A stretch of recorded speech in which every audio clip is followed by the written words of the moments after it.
Live everywhere. Daily Co's Radio on netrootsradio.com presents David Walton. Kagro in the Morning Show.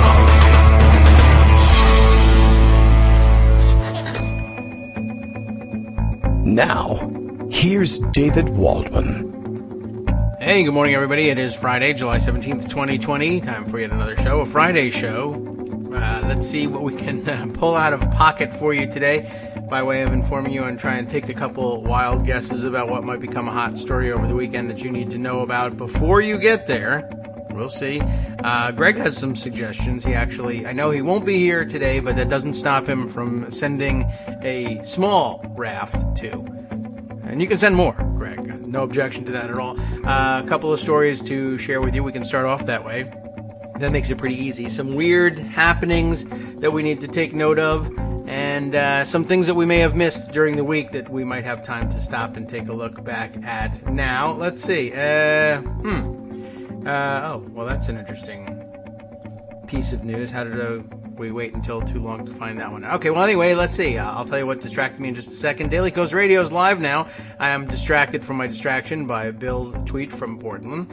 And Portland, Maine, importantly, not Portland, Oregon, where we'll return in a few minutes for yet another strange story that we haven't had a chance to talk about. But Daily Coast Radio is live. Kagro X, me, David Walton, asks the number one question on America's mind today. Well, the collective mind of America is, I guess, asking the question, what's on TV, unfortunately, as opposed to, like, how can I stop this giant pandemic and what can I do to stay healthy? But he says the question on America's mind today is, was this a fun Gestapo week or what? Yes, a new infrastructure week, except the infrastructure is Gestapo. I guess that brings us to Portland as, right off the bat, as a first story. Shall we just head that way?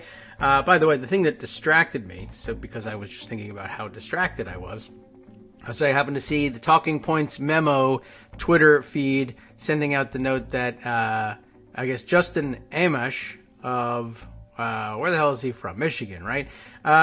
Says he won't be running for re-election. And I sort of thought that would be a decision that would have been made some time ago. But I guess it's now official. Let's just take a look. It doesn't break me up all that much, but it was interesting to see him sort of wake up to the reality of where Trump was leading the Republican Party and watch that get him kicked out of the Republican Party. So I guess it's no surprise that he might find this an opportune time to make an exit. After nearly a year after leaving the GOP, as we used to call it, we got to get back maybe into that habit. But I feel that never caught on, but maybe it was because it didn't even catch on with me. But nearly a year after leaving the party out of disgust over his colleagues' rigid fealty to President Donald Trump, Representative Justin Amash, independent of Michigan, announced Thursday night that he will not be running for re-election in November. This a piece by Christina Cabrera over at TPM. Does he give, I guess he just gives the reason, I won't win, is probably the real reason. I love representing our community in Congress. I always will. I'll love having done it later, I guess is what he really means. This is my choice, but I'm still going to miss it. The congressman's announcement signals the final chapter in his dizzying political career path in the Trump era, given that he had previously toyed with the potential presidential bid as a libertarian candidate to the point of launching an exploratory committee in late April before dropping the endeavor less than a month later.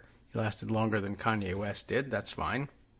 Before switching to the Libertarian Party on July 4th last year. How symbolic.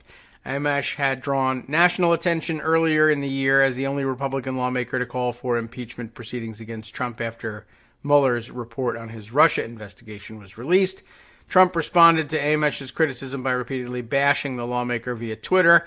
A total loser, Trump tweeted after Amash announced his departure from the GOP. So he'll doubtless have more of the same to say later. And I don't know. I guess it tells you something. Amash has decided he will, in fact, give Donald Trump the satisfaction of running him out of politics. So, okay. Well, I don't know what the internal calculus was like there.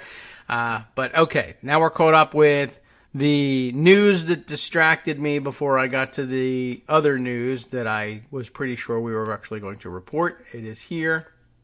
Let me just reset everything so I can keep a close eye on whatever else might come across the transom. The issue here, the other Portland, Oregon. I've been seeing discussion about it on Twitter probably for 3 or 4 days now, and we didn't get directly to it. I grabbed this piece just to give the background. By now, I'm sure you've heard or seen an inkling of the story, but if you haven't, we will let, I guess this is Oregon Public Broadcasting, opb.org, their article explaining what's going on there, as in many places around the country, but I think in a way unique to Portland and other parts of the Pacific Northwest, which where there's a tradition of this sort of thing. The protests both focused on Black Lives Matter issues and of various other grievances against the Trump administration, and in some cases, Western-style governance in general. The protests have continued, and this is where I guess Donald Trump has been able to live out his fantasy of sending federal troops of some sort of federal police force to put this down. How could this be going on for so long? We're going to step in despite the objections of local authorities and do something about it. Federal law enforcement, the headline says, use unmarked vehicles to grab protesters off Portland streets. But it's more than that. They're doing so in unmarked uniforms. They are unidentified, both by, of course, by name. They wear no badges. They wear no name tags. And they wear no insignia on their camouflage uniforms. These are military combat-style uniforms that identify the source of their authority to do what they're doing. But who cares, because LOL YOLO, there's no law, nothing matters, unless you can prove it, and it won't happen before I reach the natural termination one way or another of my presidency, so Trump is satisfied. What's going on here? In the dry language of the OPB piece and it's not a criticism of Jonathan Levinson or Conrad Wilson, who wrote the piece, because I haven't read it yet. Afterwards, I'm sure I'll have criticism for them. It starts, well, one criticism is they adopt the format that begins with an update, and I've never really liked things that way, but here's how the story reads now. In the early hours of July 15th, after a night spent protesting at the Multnomah County Justice Center and Mark O. Hatfield Federal Courthouse. Remember Mark Hatfield? Mark Pettibone and his friend Connor O'Shea decided to head home. It had been a calm night compared to most protesting downtown. By 2 a.m., law enforcement hadn't used any tear gas. How boring, right? And with a few exceptions, both the Portland Police Bureau and federal law enforcement officers, whoever they are, had stayed out of sight. A block west of Chapman Square, Pettibone and O'Shea bumped into a group of people who warned them that people in camouflage were driving around in the area in unmarked minivans, grabbing people off the street. So that was terrifying to hear, Pettibone said. They had made it barely half a block when an unmarked minivan pulled up in front of them. And by the way, a minivan pulled up in front of him. I mean, I guess it makes sense to describe it this way in the story, but I guess if you're walking down the street, I guess that's what makes it even scarier. You're walking down the street, every minivan is potentially an unmarked minivan, because it's unmarked, and you can't tell the difference between an ordinary civilian minivan and one filled with maybe duly authorized, maybe not, maybe federal, maybe not, maybe law enforcement, maybe vigilantes. Maybe just regular kidnappers. Don't know what's going on. Well, it's described this way. I see guys in camo, O'Shea said. 4 or 5 of them pop out, open the door, and I was just like, oh, crap, except he says the other word for it. I don't know who you are or what you want with us. Federal law enforcement officers have been using unmarked vehicles to drive around Portland and detain protesters since at least July 14th, Bastille Day. So appropriate. Personal accounts and multiple videos posted online show the officers driving up to people, detaining individuals with no explanation of why they are being arrested, and driving off. The tactic appears to be another escalation in federal force deployed on Portland city streets, as federal officials and President Donald Trump have said they plan to, quote, quell nightly protests outside the federal courthouse and Multnomah County Justice Center that have lasted more than 6 weeks. The whole thing is, of course, very troubling. Let's see. The piece goes on for some time, but I'm having difficulty not jumping in with thoughts and other things that I've seen observed about the situation in other stories. It's really amazing. The idea that these guys can pull up in a van and jump out and grab you. I've seen some of the video, right? And as they says here, there are people in camouflage driving around, jumping out of unmarked minivans and grabbing people off the street. Well, okay. I mean, that's not okay, but it's bad. And although I will say, you see some of this video, and I mean, I think I understand the difference between it being, technically and technical is important on this show, that it's a terrible thing. But I'm guessing that most people in America, whether it's your suburban observers or Trump-supporting rural supporters or anyone, really, when they look and they see, you tell them, guys in camo are jumping out of unmarked vans and just grabbing people at random off the street, that's terrifying. And then you see the video and you say, I think this can't happen to me. Well, that's of course a problem that allows this sort of thing to escalate. It's a genuine danger and needs to be stopped. But I think most people look and say it can't happen to me, because it turns out they jump out and they do detain people and they do give no explanation, and that's all wrong.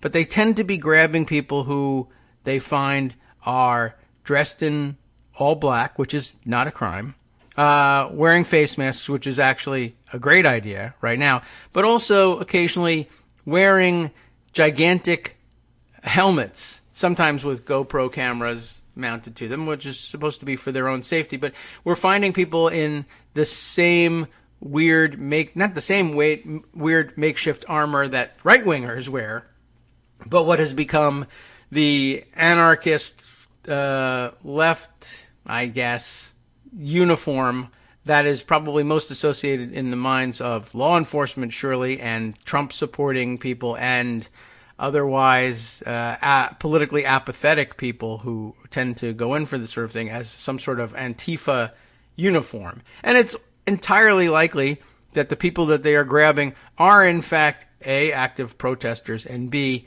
Antifa affiliated in some way, if that's even something you can do.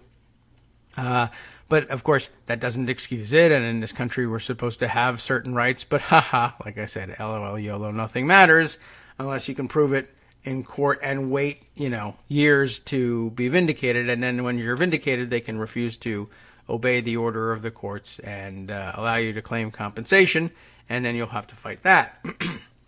But I think at this point, it's probably not got the attention that it deserves, because most people say, well, I wouldn't be caught dead on the street at 2 a.m. in Portland dressed like the stereotypical protesters that can be described accurately or not by law enforcement or whoever the hell happens to be jumping out of vans as a rioter in some way. So I don't think it's reached the level yet where people are clear that, basically they can grab whoever they want. I mean, if you're walking down the street just normally dressed and carrying groceries and they jump out and grab you, you will do you no good, of course, to say, but I'm not dressed in the uniform of Antifa. What are you doing? Because they will give you no explanation, and it doesn't matter to them. They felt like grabbing you, and it could be that guy stole my parking space the other day and I recognize him, and no one will stop us if we assert federal authority to grab him. Or that guy was going out with my girlfriend and I'm going to grab him for that. Or that girl looks like somebody who would be a great girlfriend for me, and I don't really want to put the time in trying to woo her into a sense of security and from which she'll agree to go out on a date with me. I think I'll just grab her off the street, and who knows? Maybe we'll just rape her and be done with it. And we don't know what the hell's going on. That's why it's a problem that, you have people jumping out of vans and grabbing people, even if they're dressed like they're on their way to a civil protest, perfectly legal, but dressed in a manner that suggests that they think there's a greater than average chance that they might be hit over the head with a police baton. It's not good. And it's not convincing, I don't think, yet to the rest of the country, which is why we tend to be ignoring it. But we know that it should make no difference. And when it comes to being a country of laws, it can make no difference. So we cover the story. But I am saying that there's some weirdness here.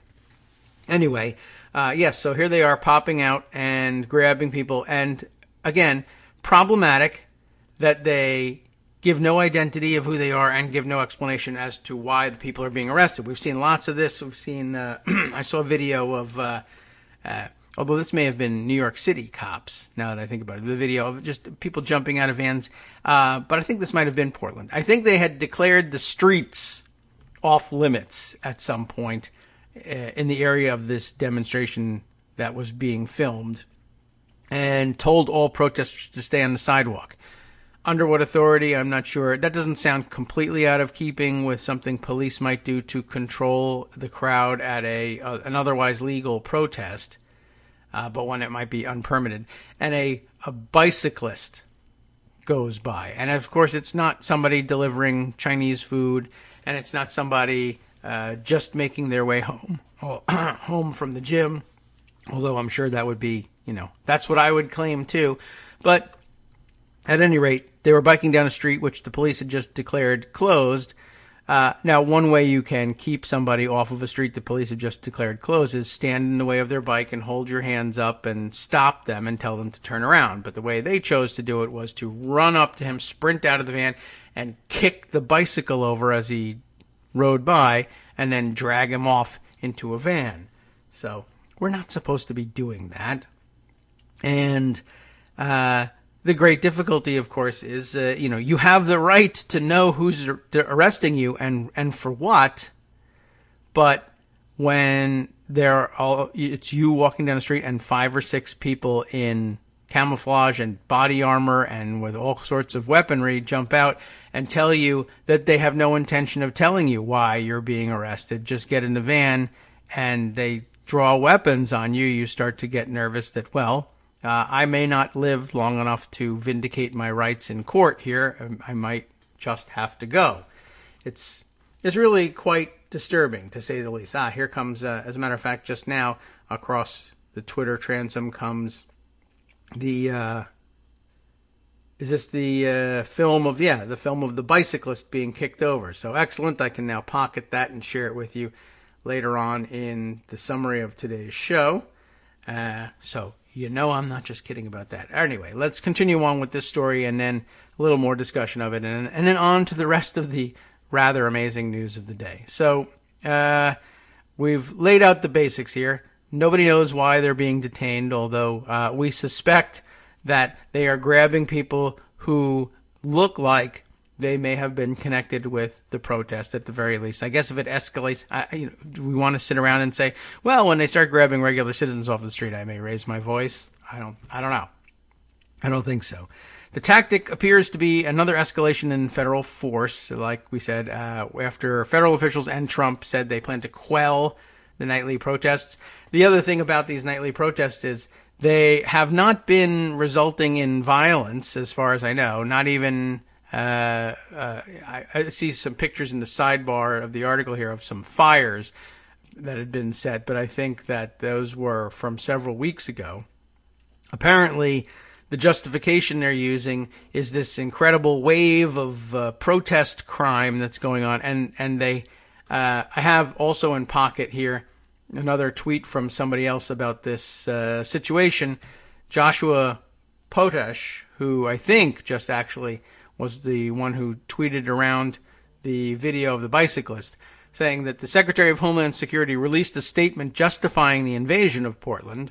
by a variety of federal agencies, whoever they are, that refuse to identify themselves or speak with local officials, another problem, using a list of violent Antifa crimes. Only issue is it's a list of graffiti incidents, and it's lengthy, but the justification for sending unmarked, unidentified and unidentifiable, maybe federal troops, maybe not, is what? Violent anarchists graffitied the Hatfield courthouse. Oh no. That's bad news. Overall, the cost of damages on federal property done by the violent mob. What violent mob? Well, this first night was an estimated $5,000. Oh my goodness. That was, of course, back in May. Then they list, I guess this is just sort of a grab from their long list, a May 30th list of grievances, including violent anarchists graffitied the BPA building, violent anarchists graffitied the Hatfield courthouse, violent anarchists graffitied the Edith Green Wennell Wyatt building. I would graffiti it just for that name. Violent anarchists graffitied the Terry Shrunk Plaza. Not the Terry Shrunk Plaza. That's outrageous. I don't know. Violent anarchists. You get the picture here? They keep saying violent anarchists graffitied the 9/11 Federal Building. I don't know whether that's, are we naming that like after 9/11? There's no slash in it, or is that like just the address? I don't know. Violent anarchists graffitied the Pioneer Courthouse. Violent anarchists graffitied the Gus J. Solomon Courthouse. Violent anarchists graffitied the Hatfield Courthouse. Again, 2 nights in a row. This is now June 1st here. Shrunk Plaza got it again. Pioneer Courthouse got it again. The Gus Solomon Courthouse got it again. So I don't know what the serious issue is here, but I've never seen, federal troops or anything like it dispatched over spray paint like this. So it's a weak premise, to say the least. And again, here's what they're doing with it. Federal officers have charged at least 13 people with crimes related to the protests so far, while others have been arrested and released, including Pettibone. They also left one demonstrator hospitalized with skull fractures after shooting him in the face with so-called less lethal munitions on July 11th. Again, one of the favorite pastimes of these riot police and federal troops is, I don't know whether there's additional paperwork that has to be filled out with the less lethal munitions or not, the way you have to fill out paperwork when you discharge your firearm. But I've always imagined that must be the case because these guys seem to deploy it with no hesitation, and they seem to do it for no particular reason. So I think that might help explain it. But their favorite game seems to be, they're less lethal munitions. And I would get in big trouble if I shot a protester in the face with my firearm, but I won't get in much trouble if I shoot a protester in the face with a canister of tear gas or these so-called rubber bullets, which I've shown you pictures of, which are actually enormous projectiles, and probably you could calculate with fair regularity will do a great amount of damage if you fire them directly at people's heads. And I think that's sort of the favorite game, is to sort of see, can you anonymously from among the ranks of unidentified police or federal troops shoot down protesters in ways that they'll all enjoy and it won't get you in any trouble, and for which there's no paperwork to fill out. Because people keep getting accidentally shot in the head with these enormous projectiles as though it weren't clear that you'll injure people terribly. That seems to be their goal. Officers from the U.S. Marshals Special Operation Group, who have some identification here, and Customs and Border Protection's BORTAC, B-O-R-T-A-C. It's all in caps. I imagine that's some sort of acronym for something, although I don't think it's every letter of the word is for, I think it's for maybe like border tactics, tacticians, either tactical, I have no idea. Well, they've been sent to Portland, because that's very close to the Mexican border, to protect federal property during the recent protests against racism and police brutality. So yeah, another genius move. In the protest against police brutality, we need to send federal police to be brutal to people when local police are, quote unquote, under siege, being held accountable for their brutality. And and that's usually the excuse. The quick and easy excuse that I guess even the Department of Justice will sign off on, of course, they're probably the first ones to sign off on it, is, well, we're protecting federal property from paint. Look out.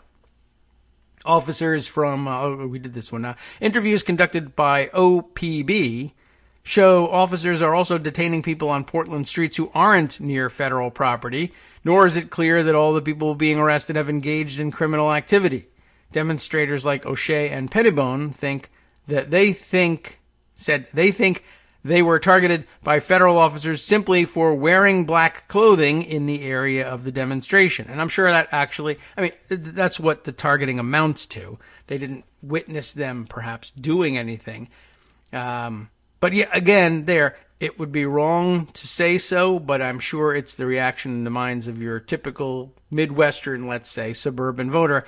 I think we all know what you're doing, dressing in all black and turning up in the neighborhood of one of these protests where the protesters who are doing this terrible spray painting, I don't know how well they're doing their spray painting, they might be terrible at it, are also all dressed in black. However, I will point out that one of my sons does frequently dress in all black as well, and it has no political motivation behind it whatsoever. He simply says that on hot days when you are outside and get sweaty, the sweat is considerably less noticeable to him in the black clothing than it is in other colors. Now, could you be arrested for that? Well, I guess you could be in Portland. Well, this is problematic and troubling no matter what the reason is. There's a little bit more to the story. We'll cover that and some other extraneous thoughts about it and things other people are sending around about it. It's an important story, important to keep up with. And then we'll move on because the global pandemic continues to march on. There's news to be had about that. We'll be right back. Hi, everybody. It's me, David. Let's change things up from the old fundraising pitch for just a minute and talk instead about how you can be a part of our show. If you've got a smartphone or any other electronic recording device, why not sit down and record a segment for us? Read us an important article and give us your take. Read one of your own original essays, or even just give us your commentary on something you'd like to share that's important to you. Then send the file to me at kagrox@gmail.com, and I'll try and work it into the show. Short segments, a few minutes in length, are easiest to fit in. And of course, I can't always guarantee that I'll be able to play everything, but if you've ever shouted at your radio or TV about something you wish was being covered, here's your chance to change that. Make the show your own. Send your submissions to me at kagrox@gmail.com.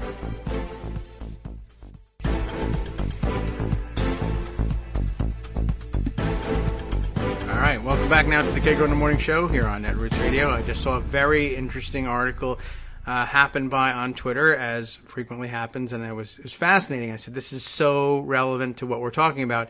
And how relevant is it? It's the same article. So you'll be happy to know that I'm already on this one. Let's continue on with what's going on here. Again, O'Shea and Pettibone said they thought they were grabbed up simply for wearing black clothing in the area of the demonstration.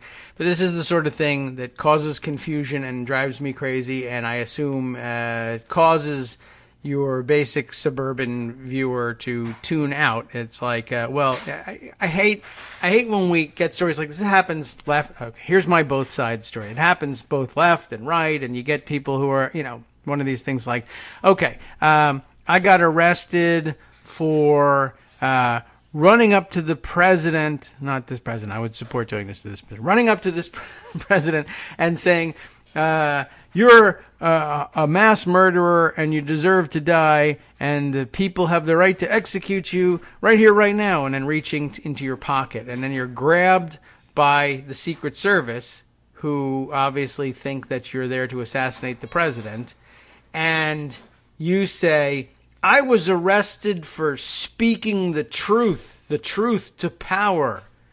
The truth is that he's a terrible president and he does deserve to be executed by the people of the United States. But we don't do that in this fashion, legally speaking, here in this country. And of course, you would be justified if you were a Secret Service agent in taking that to be an assassination threat, especially when coupled with immediate physical proximity to the president and a reach into the pocket for God knows what. That they would then grab you, I think, would be pretty well justified, and I don't think you'd win your case. But then, again, when speaking to the press, I was arrested for speaking the truth. It is true, but you're not allowed to speak it that way.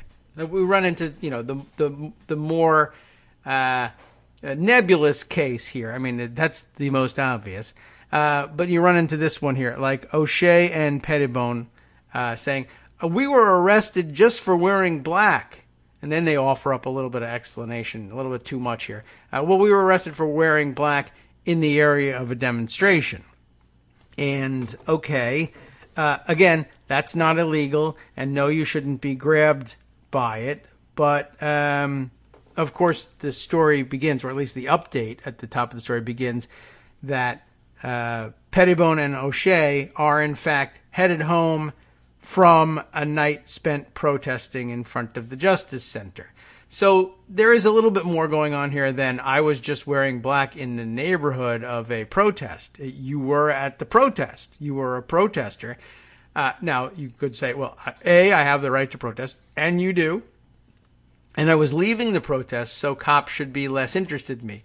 That is also true, except cops are interested in making easy arrests and beating people up and not being held to account for it. So the people ironically, the people that they're going to end up grabbing are the people who are going to leave the protest and separate themselves from the group and be vulnerable to that. And so, I mean, I say ironically because I guess the incentive is stay and protest all night long, or only go home in large groups, which the police would have more difficulty attacking and arresting.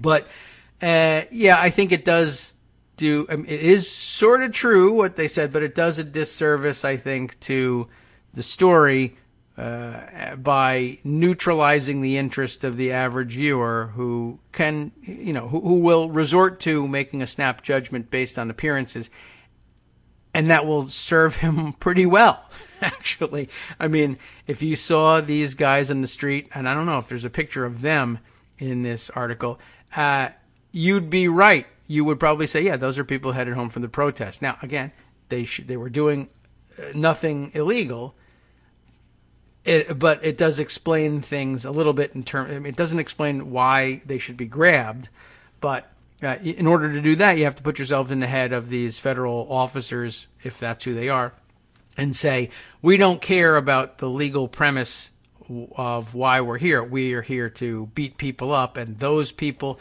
if we beat them up, we would be beating up probably the people we came here to beat up, which is wrong and illegal. But they might actually feel bad about, saying, well, let's just beat up there's a grandma, walking her dog. Let's just beat her up. That does happen. They do occasionally do that, especially with those kettling techniques that they use at extraordinarily large protests, or at least originally. Now they use it just about anywhere. And they will just arrest everybody that they round up in there, even if you are literally on your way home with Chinese food. That has happened. That's a real story from the Occupy Wall Street incidents, but it's probably happened since then as well. All right, but you just wish that they say, well, these guys could say, we were targeted because we were wearing black clothing in the area of a demonstration, but we were on the way home at that demonstration, and we hadn't done anything wrong at the demonstration either. They just thought, well, these must be the people who spray painted the building or something, or at least they're dressed like people who spray painted it, and we'll be justified. We know that the courts will uphold jumping out and grabbing them, detaining them, because it's reasonable to suspect that they were a part of the crowd protesting, and it's reasonable to suspect that the crowd protesting were the ones who spray painted. But is it reasonable to detain people for spray painting? Well, I guess it still is in this country. So then what happens? O'Shea said he ran when he saw people wearing camouflage jump out of an unmarked vehicle, and that's not a bad reaction. He said he hid when a second unmarked van pursued him, and again, he might likely have done the same if they were marked. But again, the courts typically don't seem to care. In a world where we're operating with the qualified immunity principle for officers, they also say it's, while we acknowledge technically that running, especially from unidentified people, is within reasonable, a reasonable person's interpretation of what they ought to do in this situation when people don't identify themselves as police. Conservative courts simply say, well, the point of fact, they were police, and so that's enough for us, and you're going to lose your case. Video shot by O'Shea and provided to OPB shows a dark screen as O'Shea narrates the scene. Metadata from the video confirms the time and place of the protester's account. So, if it's just a dark screen, that's not going to be very helpful. Feds are driving around, grabbing people off the streets, O'Shea said on the video. I didn't do anything effing wrong. I'm recording this. I had to let somebody know that this is what happens. Pettibone did not escape the federal officers. I'm basically tossed into the van, Pettibone said, and I had my beanie pulled over my face so I couldn't see, and they held my hands over my head. Pettibone and O'Shea both said they couldn't think of anything they might have done to end up targeted by law enforcement, except going to the protest, which you're not supposed to be targeted for, but that's what did it. They attend protests regularly, but they said they aren't, quote, instigators. They don't spray paint buildings, shine laser pointers at officers, or do anything else other than attend protests, which law enforcement have regularly deemed, quote, unlawful assemblies. They should not be able to do that, but they are apparently empowered, usually by local statute, to do that. That's a legal justification for being able to then snap people up off the streets for being at the protest. Probably a serious perversion of First Amendment rights, but one that courts have accepted for some time now, and you're not likely to get around it anytime soon, even if that's wrong. Blinded by his hat and in an unmarked minivan full of armed people dressed in camouflage and body armor who hadn't identified themselves, Pettibone said he was driven around downtown before being unloaded inside a building. He wouldn't learn until after his release that he had been inside the federal courthouse. It was basically a process of facing many walls and corners as they patted me down and took my picture and rummaged through my belongings, Pettibone said. One of them said, "This is a whole lot of nothing." Okay, well, at least they recognize that. Pettibone said he was put into a cell. Soon after, 2 officers came in to read him his Miranda rights. They didn't tell him why he was being arrested. He said they asked him if he wanted to waive his rights and answer some questions, but Pettibone declined and said he wanted a lawyer. The interview was terminated, and about 90 minutes later he was released. He said he did not receive any paperwork, citation, or record of his arrest. I just happened to be wearing black on a sidewalk in downtown Portland at the time, and have just left the protest, which they had declared to be an unlawful assembly. But you know how that goes. Apparently, that is grounds for detaining me, Pettibone said. In a statement, the U.S. Marshal Service declined to comment on the practice of using unmarked vehicles, but said their officers had not arrested Pettibone. Interesting. They read him Miranda rights and everything. All United States Marshal Service arrestees have public records of arrest documenting their charges. Our agency did not arrest or detain Mark James Pettibone. I guess if you don't fill out the paperwork, not only do you save time, you can deny later that the person was ever arrested. OPB sent DHS an extensive list of questions about Pettibone's arrest, including, what is the legal justification for making arrests away from federal property? What is the legal justification for searching people who are not participating in criminal activity? What are federal officers using civilian vehicles, and why are they using civilian vehicles and taking people away in them? Are the arrests federal officers make legal under the Constitution, and if so, how? All good questions.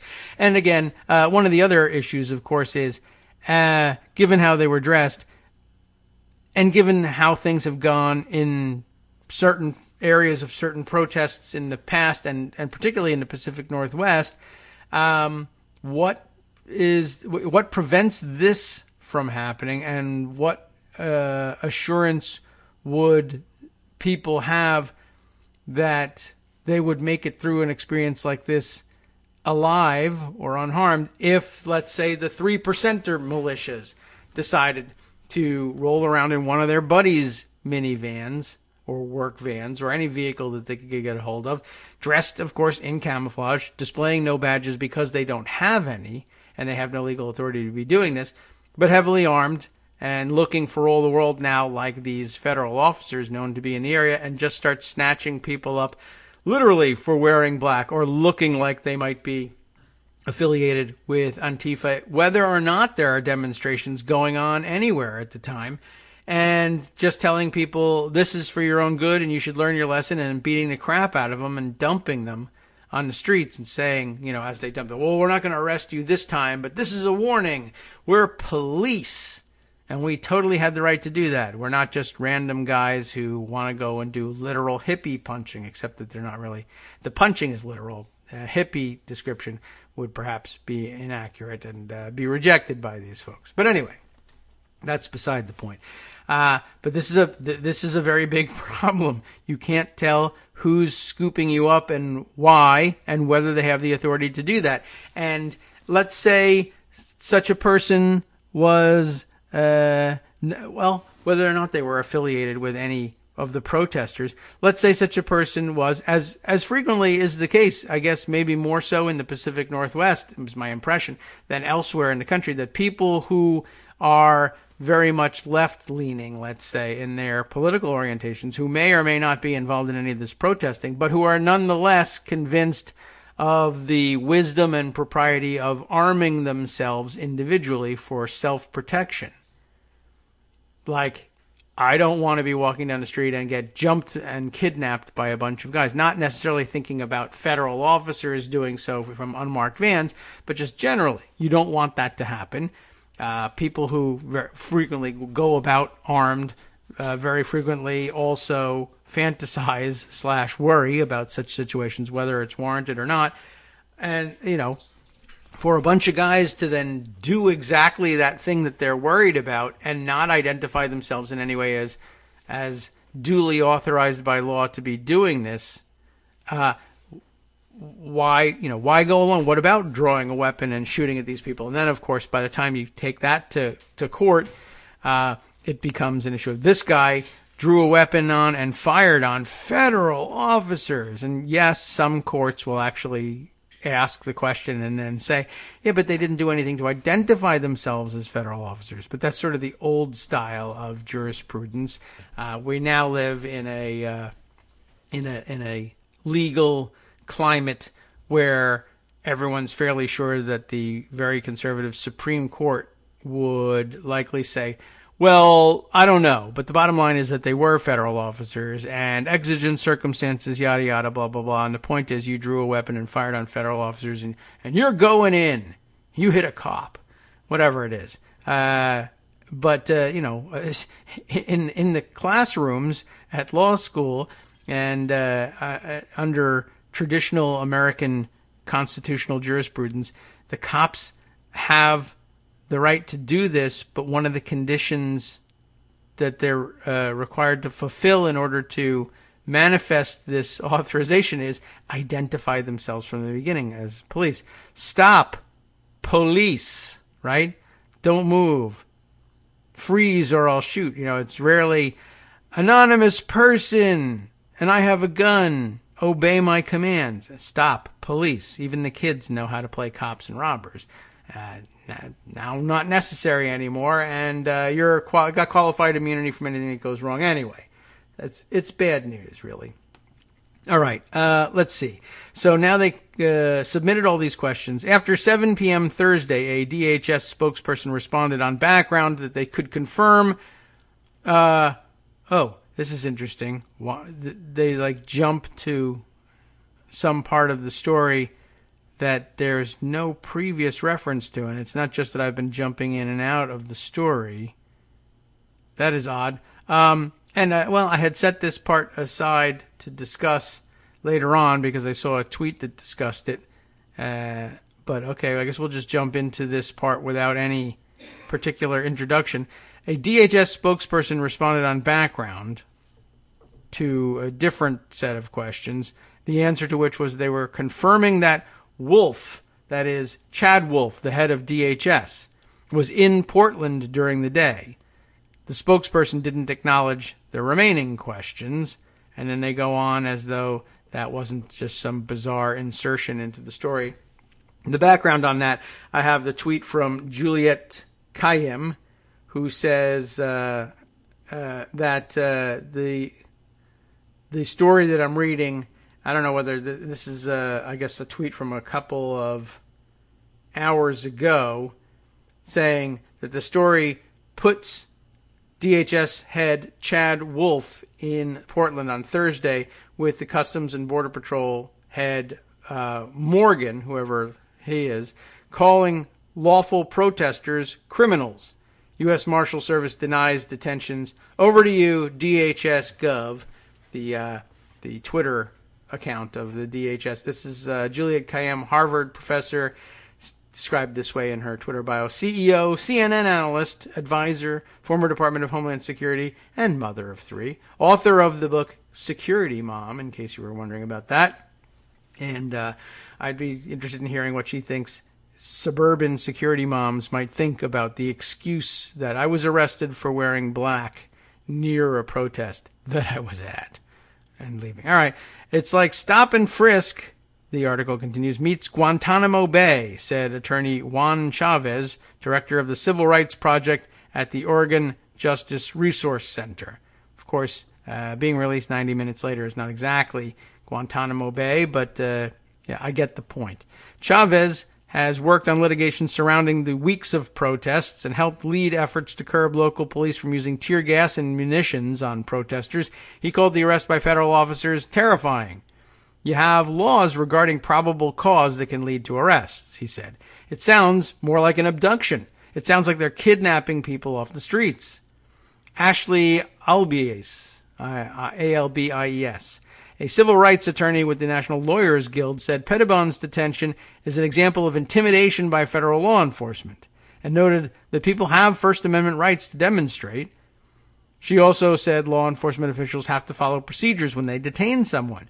I would be surprised to see that pulling up in an unmarked van, grabbing people off the street, is an acceptable policy for a criminal investigation, Albanese said. In a letter released Thursday, Acting Secretary of Homeland Security, yes, that's right, he's not just regular secretary, he's the... Acting. Because everybody's in acting. Acting Homeland Security Secretary Chad Wolf said Portland has been under siege for 47 straight days by a violent mob, while local political leaders refuse to restore order to protect their city. Except there's nothing going on. There's some painting going on, which is not nice, but there it is. A federal courthouse is a symbol of justice, Wolf wrote, denigrating protests against racism in the United States criminal justice system as an angry mob. To attack it is to attack America. To spray paint it is to spray paint America. And quite honestly, a lot of America could use a coat of paint, but, you know, that's supposedly not the way to do it. But interesting. A federal courthouse is a symbol of justice. Meanwhile, inside the federal courthouse, we are dumping out the contents of an unmarked van, the contents being people snatched up off the street without warning or without cause by unmarked, supposedly federal troops, and blindfolded and dumped inside a federal courthouse where they're told they're being arrested, read their Miranda rights, ask if they want to answer questions, if they'll waive their rights, and then getting tossed out the back door with a denial that they were ever arrested. The federal courthouse is a symbol of justice, except when we're using it, and which point, screw you, basically, is what they're saying. KOIN, the television station, was first to report on Thursday that Wolf was visiting Portland to view damage to the federal courthouse.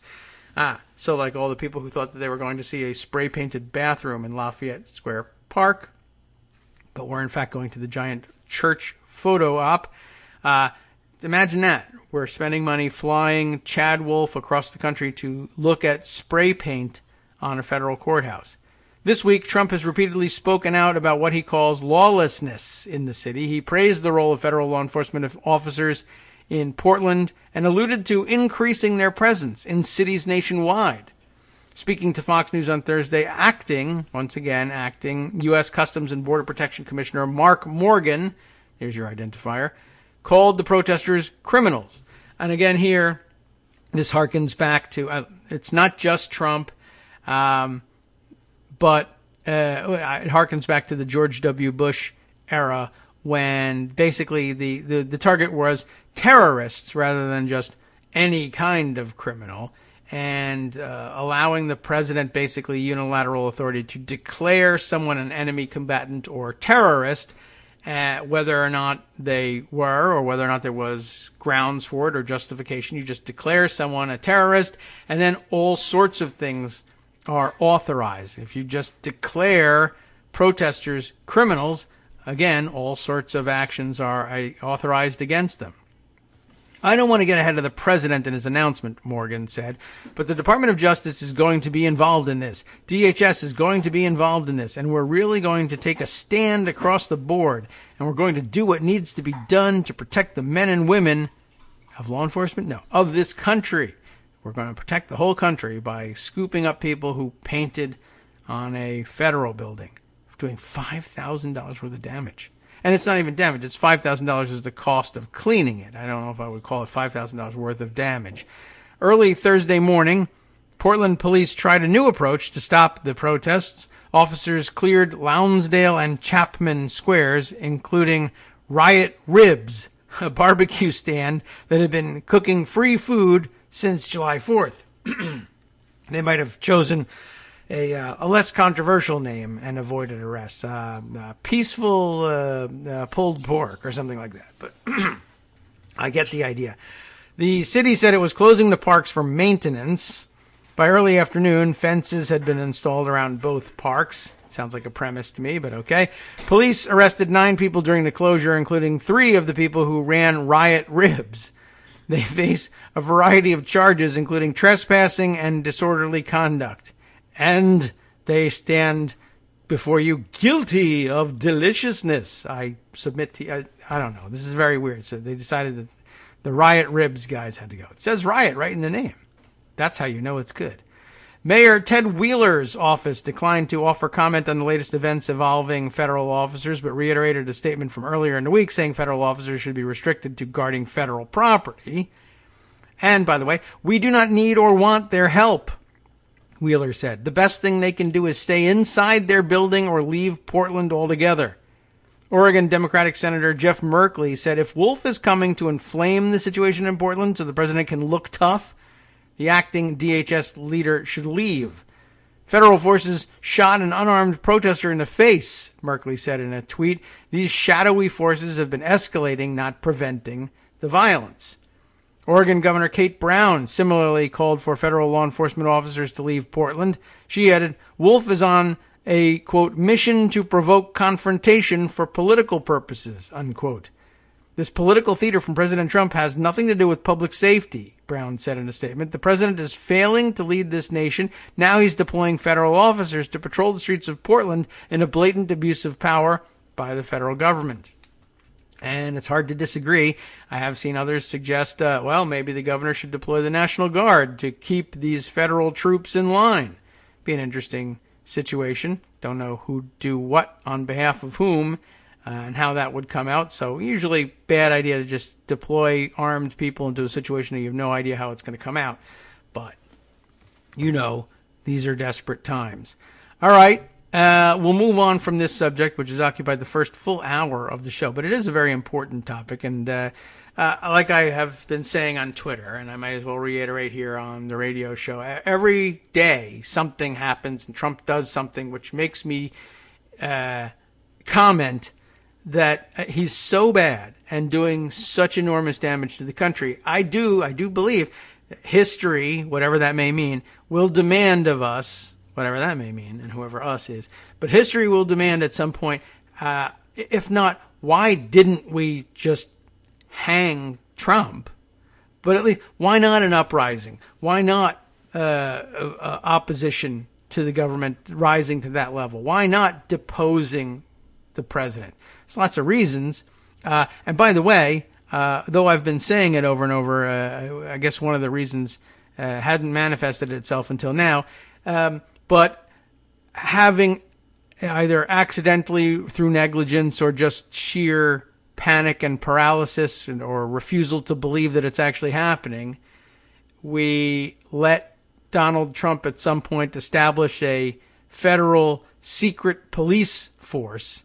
Well, that would be a tragic but understandable answer to the question. Well, why didn't people just rise up and depose and or hang Trump? He was killing people by the thousands through his negligence and intentional misdeeds in the pandemic. He's brutally cracking down on their treasured civil rights. He's dividing people across racial lines. He's destroying the economy. He's incompetent to every single task put to him, and people are paying for it with their lives. Why didn't they? And yeah, one of the good explanations will be, well, just as it was in Germany. Well, there was the Gestapo. If you were to attempt to organize such a coup, why, they would be all over you in minutes, and your life would be over within the next couple of minutes. And I suppose people now have some of the same fear. But clearly something we're going to have to, a bad trend we're going to have to take note of for the record at the very least, and decide just how this is going to play. What does the Lincoln Project propose in terms of turning public opinion against the use of secret federal police in Portland, where the average middle of the road, middle American will view this stuff as, if not entirely justified necessarily under the Constitution, still probably pretty much correct and on the nose in terms of who they targeted. And they wouldn't be terribly wrong, except for the fact that in order to get there, you have to declare legal protected activity as criminal and worthy of violent intervention. It's an easy step to get these lunatics past that, I guess, unfortunately. Not doing a lot of critical thinking about whether or not these things should be criminalized, but is it something the Lincoln Project can solve with a ad? No, and we probably shouldn't be depending on them to do it, because for the most part, they probably cheer those sorts of actions under certain circumstances anyway. All right, welcome back now to the Kagro in the Morning Show here on Netroots Radio. By the way, when we left here, it just occurred to me that it's true that in many cases they might be in the middle of America cheering the crackdown on what they would consider to be loony leftists in Portland.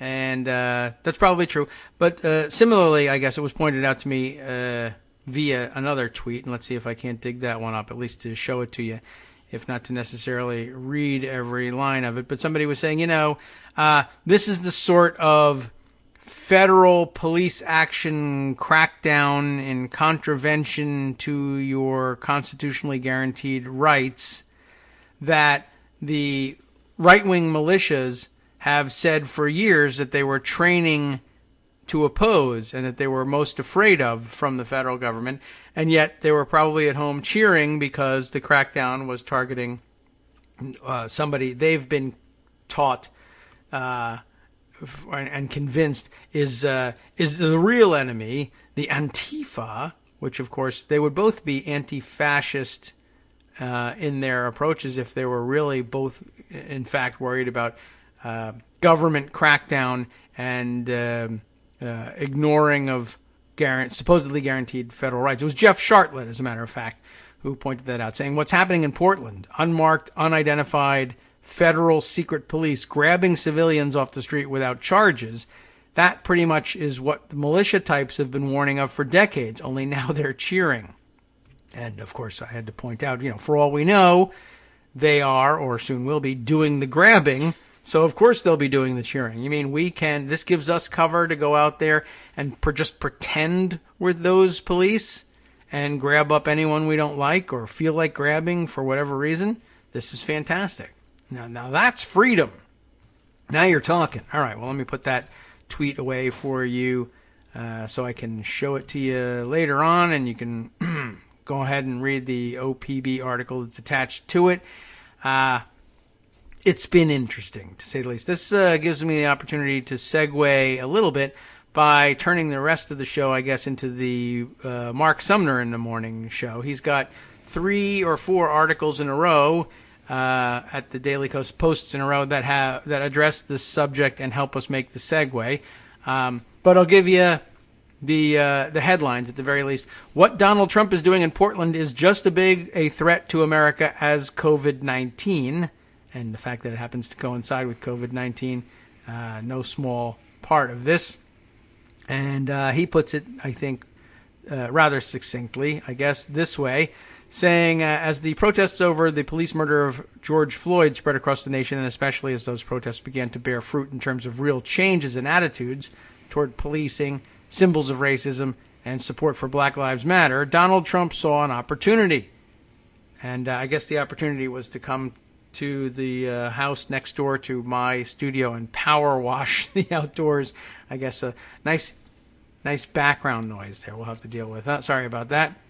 But the opportunity that Donald Trump saw, with his beady, puffy eyes, was the opportunity not to embrace the moment and move the nation forward. Trump never thinks that way. Instead, Trump went deep into Nixonian demands for law and order. Only what Trump means by that isn't really law, it's force. And it's not really order, it's fear.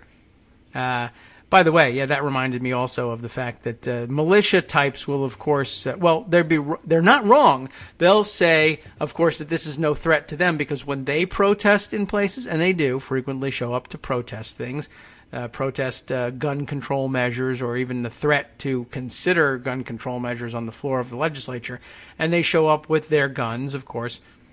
The excuse being, well, we're here to protest about gun rights, so naturally guns will be a presence. These are the very things that we're protesting about. And that's a nice, neat excuse, but it also happens to be a deadly weapon around your neck. But then you notice that the police, who are often sent to maintain order at these protests, are paying little to no attention to them, and certainly arresting none of them, and certainly not jumping out of unmarked vans and pouncing on them and taking away, even though the threat of violence from people like that, armed with AR-15s and wearing body armor and declaring themselves to be anti-government radicals themselves, far greater than the threat of spray paint, but never are any of them pounced on this way.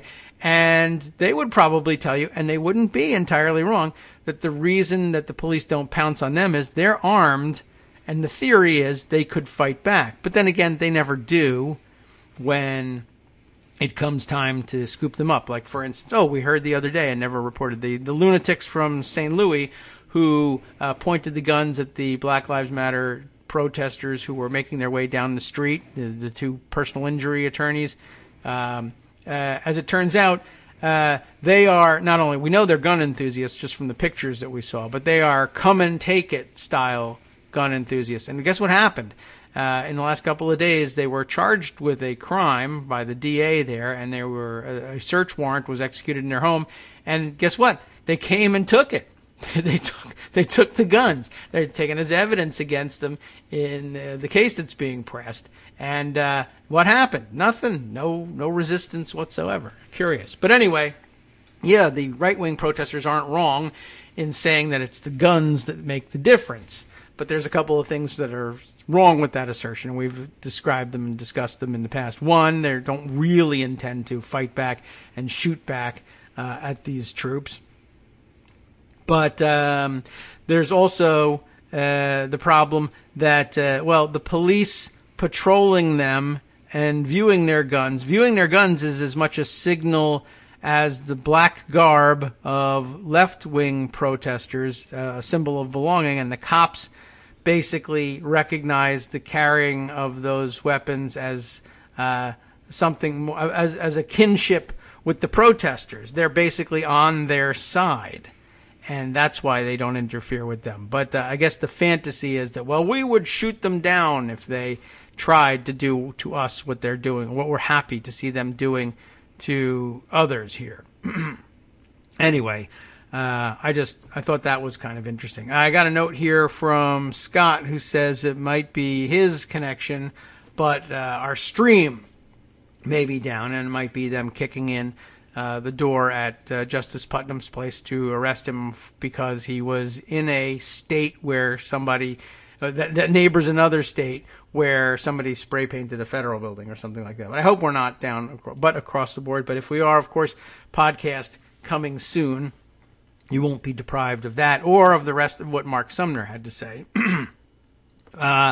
Anyway, he was saying, the other point I wanted to make, of course, was even if the right-wing protesters are correct that it's the guns that prevent the police, federal or otherwise, from breaking up their protest or pouncing on them and driving off with them in unmarked vans, even if that's correct, then we have a serious problem. The gun rights, the gun nuts, frequently say that it's the guns that protect the civil rights. We have civil rights and we're able to exercise them because of the guns. And even if that is true, it does pose a problem, as we've said here and on the show and on Twitter and in various other writings. If your rights are only yours when you go about armed at all times and threaten to kill anyone who will infringe or threatens to infringe upon them, it's not really so much rights. We aren't a nation of laws if the only way to maintain your supposedly federally guaranteed civil rights is to threaten to take action and shoot everybody on the spot, on the street. These are things that are supposed to be, one, enforceable in court, and they're supposed to be so regularly and reliably enforceable in court that it makes no it makes no sense for police or anyone else to waste their time challenging them by violating them on the street, because they know there will be swift and sure justice that will come down against them. But without that, you might be left with just the guns, and then it's just might makes right. These aren't rights at all. Rights that are only enforceable at the end of a gun aren't rights. That's just a constant state of war. That's supposed to be the difference between living in a nation of laws and one that isn't. Nations that are not of laws are just a constant state of war between the government and everyone else. Okay, well, everybody else giving the thumbs up that the stream is okay, so I guess the news here, although I guess you won't be able to hear it. Maybe now you can hear it. Is Scott, it's you. So it's your connection. So I'm sorry you're missing out. Hopefully you're back with us. What's happening in Portland right now, Mark continues, is a deployment of that strategy. That is the strategy of it's not law, it's force, and it's not order, it's fear. Unidentified men in camouflage uniforms are on the ground in Portland over the express orders of both the governor and the mayor, and they are taking people off the streets for simply being protesters. No crime required. They aren't arresting people, sort of, kind of, maybe, because they aren't really police. This is military rendition. That's a very serious way of looking at it, and it's not inaccurate. Or is it, now he says, even more accurately, extrajudicial kidnapping. It's happening repeatedly in an American city, and it's barely bringing notice, except for the first hour and a half of the show. Well, and everyone whose notice we are noting by reading their work, of course. Pay attention to Portland. What's going on is a trial run for what Trump is bringing to the rest of the nation. This isn't the first version of Trump's nameless, badgeless, not-so-secret police. Trump did a test run in Washington, D.C., where Barr rolled out a, quote, policing force of various elements taken from the sub-basement of the Justice Department, including forces within the Bureau of Prisons meant to quell uprisings in federal facilities, that is to say prisons. There was absolutely no justification in deploying these people and absolutely no chain of command. They reported to Barr and Trump. Local officials be damned. Remember, by the way, when our 3% militia types used to push for the constitutional sheriff idea? And you used to hear occasionally, and still do hear, well, with respect to masking orders, you hear these right-wing reactionary sheriffs saying, well, I won't enforce masking orders in my county. But then there was the constitutional sheriff thing that basically said, we will not recognize the right of federal law enforcement to come into this county and enforce the law without the permission of the locally elected sheriff. Yeah, apparently that's out the window now, too, because gimme-tarianism. This is good for me, so F principles. All right, so now a similar force has been deployed in Portland, and as the Washington Post reports, a flood of men in green military fatigues and driving unmarked vehicles, many of them apparently rental cars. So rise up and overthrow Avis, I guess, on your way to overthrow the government, have appeared in areas of Portland. This time, instead of the Bureau of Prisons, the source of the unbadged, quote, police appears to be the U.S. Marshals Service and Department of Homeland Security. In other words, bounty hunters and Border Patrol. Wow. Well, that's a little bit of a put down for some of those folks, but I guess they live up to the reputation that he lays on them now through these actions. By the way, remember the time when U.S. Marshals were going to be the ones that were going to put a stop to the Trump criminality? Well, according to like some of the loonier conspiracy theorists out there. Louise Mensch, remember that she called them Supreme Court marshals or something like that? I don't know. That's not even what they're called. But okay. So what else is going on here? None of these folks are trained either in dealing with protests or even ordinary law enforcement. They've already shot one unarmed peaceful protester, and as the Post account relates, are taking others off the street without charges and holding them without access to an attorney. They're behaving as if they are beyond all laws because, thanks to the backing of Trump and Barr, they absolutely are. That includes laws in Oregon that don't allow the use of tear gas against protesters.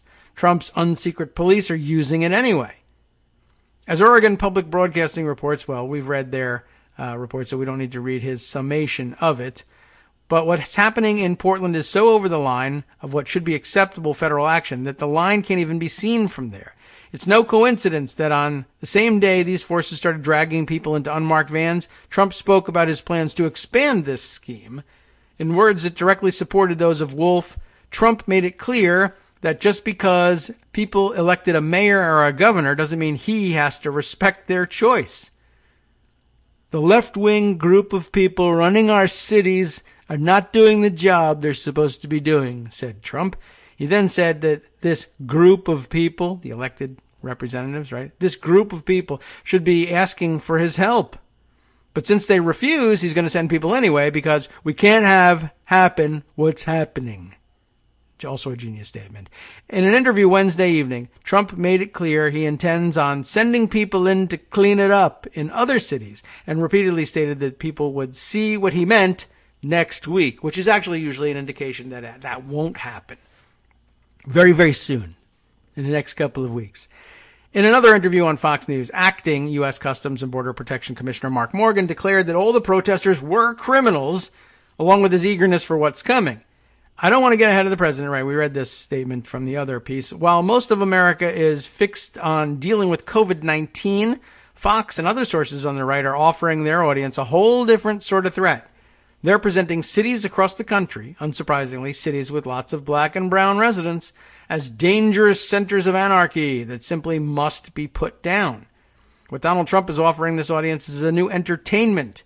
He will put a federal boot on the throat of these cities, and he will press, no matter what any governor or mayor or representative has to say. This is the pushback he's offering against signs that white privilege may be slipping. Trump isn't just surrounding himself with Confederate statues and other symbols of racism. He's so determined to have a second civil war that he's willing to fire the first shot. And in Portland, it's already been fired. All right. Well, good point. And let's see. But Mark could just take us into the rest of the day here. We can use his work, though, to transition back to COVID-19 and then even into another more interesting direction about COVID-19.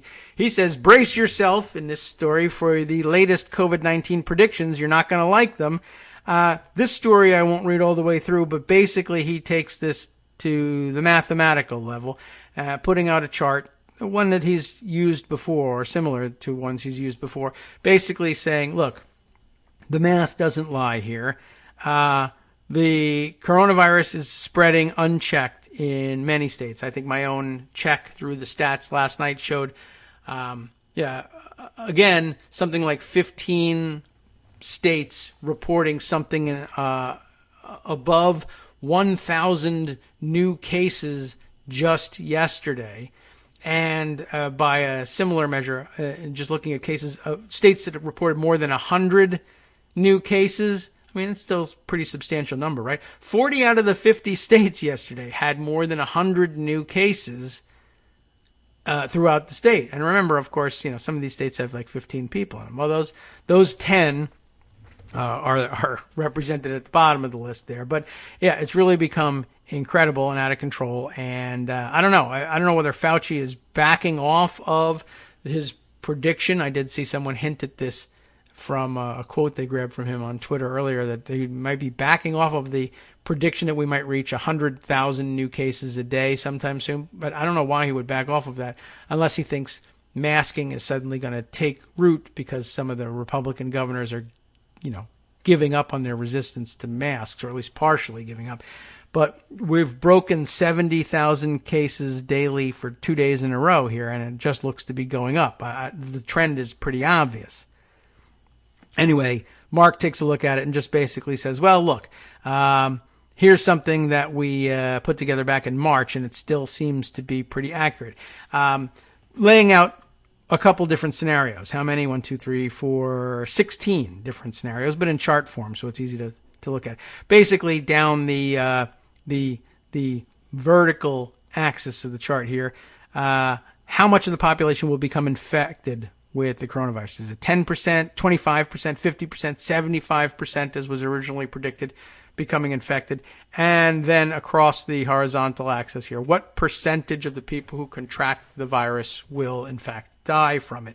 Is it 0.5% fatality rates like we were told to expect in the end? Or is it the 4% that we're seeing in actuality, but only based on who we're able to test and why we're able to test them, and not gathering in all of the undetected infections out there? And that basically laying out the numbers. If 10% of the population gets it and 0.5% of the people who get it die, you're looking at 163,000 dead. And of course, we're looking like we're almost there. We're at 142,000 or so now. If 1%, though, find that it's fatal for them, 327,000 people will die, et cetera, et cetera. Up to, if we stick with the 4% rate here and 10% of the population gets it, we're talking 1.3 million deaths. On the other extreme, there's, if 75% of the population were to become infected and 4% of that population were to die, 9.8 million deaths. I don't think we're getting there. Not anytime soon. There we might be able to intervene before we get to 75% prevalence in the general population, but the numbers are not good. That's Mark's point here. Now, moving on from there to segue to some even more interesting aspects, but it is a segue because now it involves COVID-19, but moves on to Russia. Why? What's going on? Mark's got this story. UK intelligence reports Russian hackers are infiltrating companies developing COVID-19 vaccines because Russia is our friend. This is interesting, right? If you could take the two most defining catastrophes of Trump's period in the White House, the one that brought him in the door and the one that made help carry him out, and smash them together into one god-awful Frankenstein of 2020 on a plate, what would it look like? Well, now you know.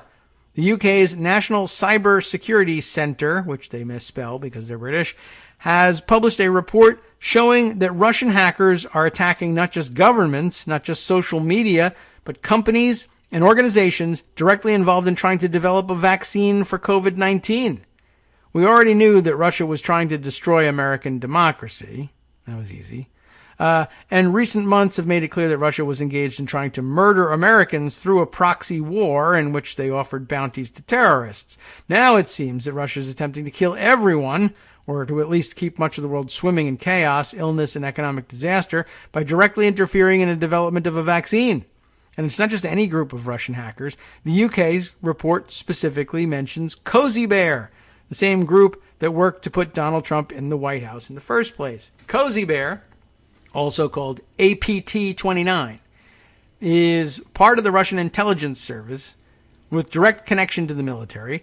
And as the report points out, they've been Russia's all-purpose go-to bad actors when it comes to attacking governments, peeking into diplomatic secrets, messing with electrical grids, and basically stealing any intellectual property worth taking. And when it comes to COVID-19, they're not just hacking into those busy working on potential vaccines. The group has also infiltrated organizations involved in tracking the pandemic and national and international efforts to formulate a response. The full report, which he links to, specifically mentions cyber attacks on vaccine research and development, not just in the UK, but also in the United States and Canada. You're not immune up there. Bad joke there, but immune. But you're not immune, Brian. They're coming after you Canadians as well. But you'll probably have an effective response, so never mind. To that end, Russia has deployed a number of techniques, including the use of both spear phishing and custom malware to access local networks and databases. Once into a network, APT-29 uses anonymizing services to maintain a persistent presence and an open pipeline without making themselves visible. At present, it seems that the major purpose of the infiltration is to provide Russia with an inside track on both responses to dealing with the pandemic and progress on developing a vaccine, which is more than what's available to American researchers.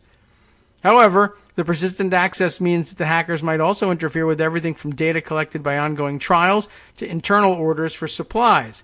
This access raises serious concerns over a capability that could be used to hinder development or plant false information. Why would Russia want to do this? For the same reasons that they've been paying the Taliban militia not just to shoot Americans, but to derail the process of negotiating a U.S. exit strategy from Afghanistan. Chaos and disruption in the West benefits Vladimir Putin. The destruction of U.S. wealth and weakening of the U.S. military benefits Putin. Keeping the U.S. and Europe entangled in a pandemic benefits Putin. Every Donald Trump misstep benefits Putin. With Trump making an unprecedented number of calls to Putin over the last 3 months, it should be expected that he's going to be getting some advice on how to position U.S. troops to control U.S. cities. The perfect use for American forces as far as Putin is concerned, right? Take him out of Germany, put him into Portland. That's great for us. Not us, them, us. Of course, prolonging the pandemic also threatens to kill tens of thousands of Russians, but what does Putin care about that? It's not as if he's been accurately reporting Russian deaths from COVID-19 so far, and Russian leaders have always been willing to sacrifice a few thousand or million of the masses to reach their goals. That's a pretty frightening story all by itself. And now we can jump off of the Mark Sumner track, but I did want to bring those things to your attention. I guess other news brought to our attention by Greg, remember, at the top of the show. He's got two pieces. Let's jump on the coronavirus one of the two, because that helps with the segueing. I don't know if it gets us to the next story. We might have to just jump off the tracks entirely for that. This comes from Scientific American, the magazine, not just some Scientific American wandering the streets. Second coronavirus strain. We knew that there might be some. This second coronavirus strain may be more infectious. But some scientists are skeptical because they're scientists. It's all right. Karen Kwan writing this for Scientific American. I guess she's the Scientific American behind the whole thing. Researchers question whether a mutated viral strain that infected more cells in a lab dish is necessarily more transmissible among humans. I guess they took these two strains and they explained the difference between the two strains in the article. We'll get to that. I scanned enough of it to find that. But so far it's just a lab experiment, and they're not sure what it's really like under real-life conditions. That's the long story short of this. The hubbub around mutations in the virus that causes COVID-19 and how they might make it more infectious has been around since the early phase of the pandemic. A preprint study about a particular mutation involving the spikes studying the SARS-CoV-2 pathogen had previously drawn attention, and that investigation has now been peer-reviewed and published in Cell.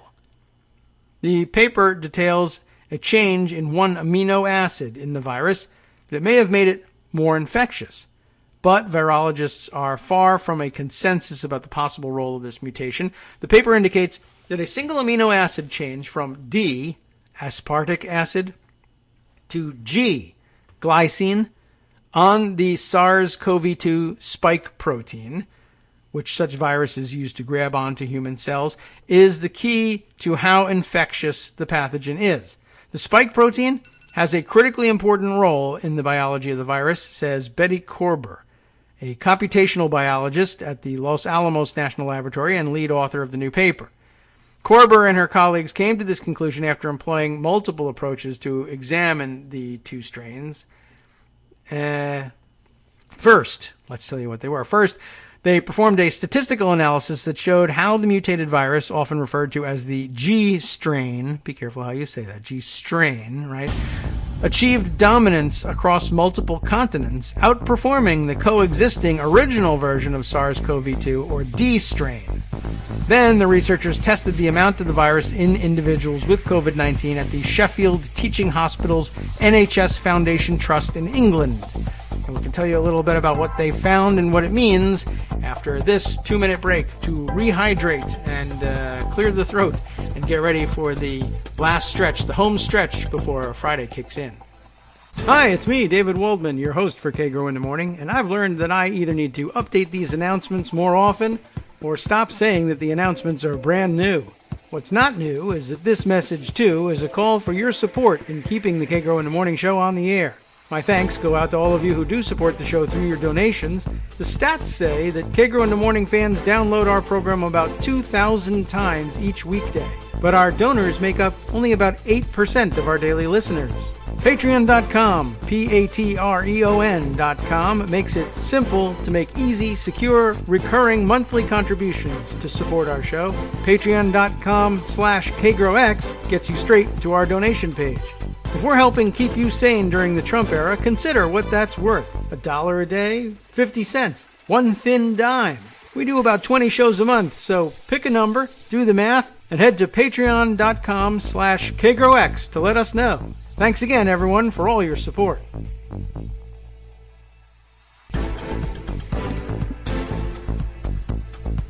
Welcome back now to the Kagro in the Morning show here on Netroots Radio. Let's get back to the science from Scientific American, that one particular American who has so much to tell us. Okay, so there were the differences between the G and D strain.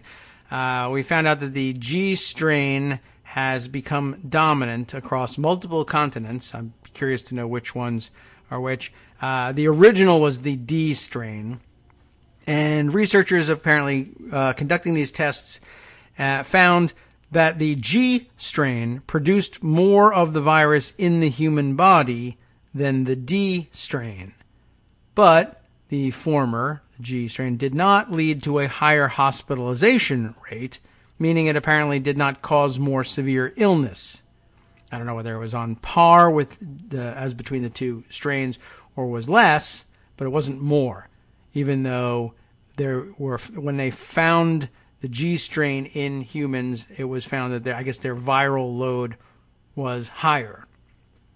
Lastly, the team members created a pseudotype pathogen by embedding SARS-CoV-2 spike proteins containing either D or G amino acids into other disease-causing viruses. This sounds like maybe a bad idea, quite honestly, but I'm sure they had good controls. Still, they tested these pseudotype viruses by infecting human cells in a lab dish, and the result suggested that the G-bearing one was more infectious.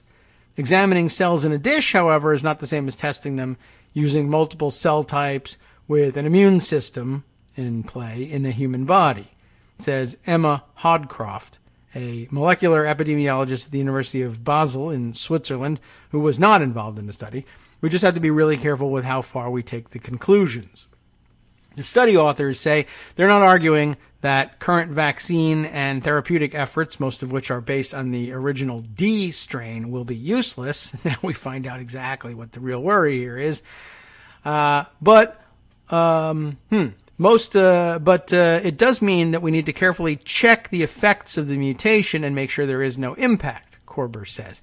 You want to be certain therapies and vaccines work well against today's virus, not just yesterday's virus. Yeah, sure. Meanwhile, some scientists worry the results are being overinterpreted. Nathan Grubow of Yale University and his colleagues published another paper in Cell on the same day as Korber's study to lay out limitations to and alternative explanations for its findings. Others debated Korber and her colleagues' conclusions via social media when their paper was first released as a preprint. Grubau's paper points out that when one strain is simply more prevalent, that does not always mean it's more infectious. The researchers write the higher frequency of the G strain might be explained by chance. They add that there's good evidence that for SARS-CoV-2, a minority of infections are responsible for the majority of transmission, and that most of the infections that seeded outbreaks may have happened to involve the G strain. It is also possible that that strain, which emerged in Europe, traveled farther and more frequently to other parts of the planet, leading to its global dominance. That's kind of the disentangling that's really difficult, Hodcroft said, noting that there are too many factors at play. As for the amount of virus detected in the human body, the method Korber's team used doesn't measure infectious virus, and that's all that matters from transmission, says Vincent Raccanello, a virologist at the Vagalos College of Physicians and Surgeons at Columbia University. You can just say Columbia University. I can't stand it. With and no other, I don't think, although we've just been reading medical articles lately, maybe that's all.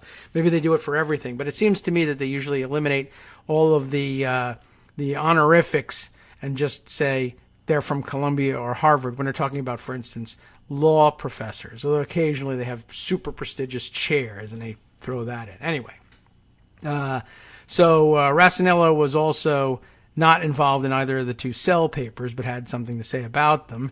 In viral infections, he says, you have a period where you're actually producing infectious virus, but then the infection basically stops, and then what are left are degraded viruses that persist in your body for a long time.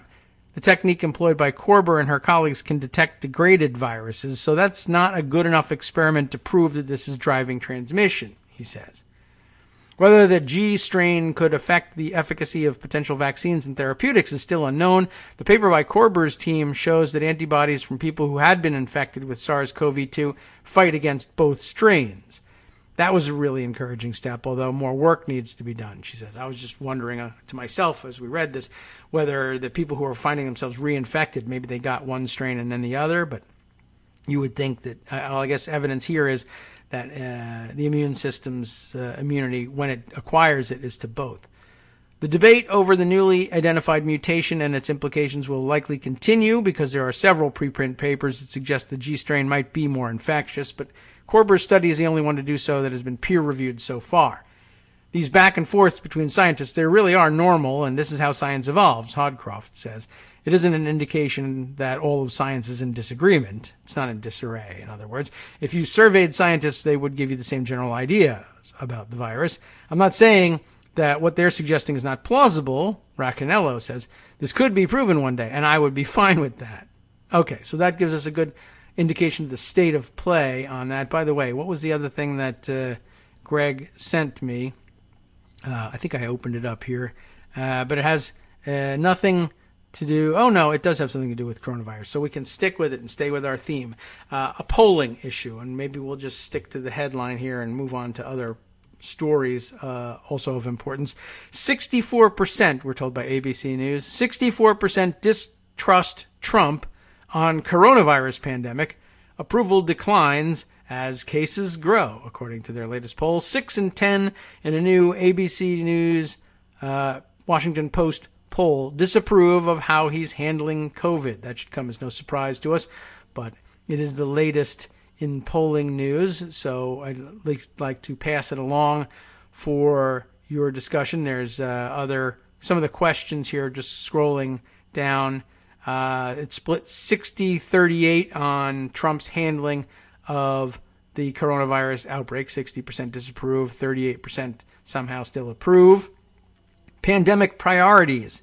What should be the priority? Controlling the spread even if it hurts the economy, or restarting the economy even if it hurts controlling the spread?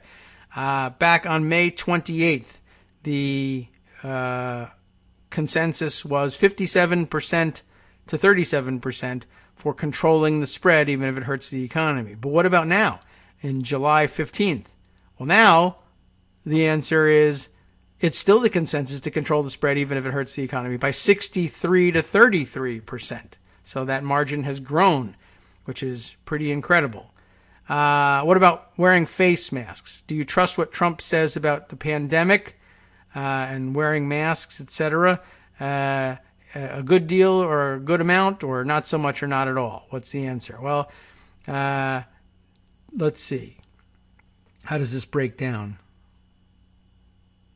I'm not sure what the breakdown along this axis is, but they were asking, do you trust them a good deal or a great amount, or not much, not at all, some of the time, all the time?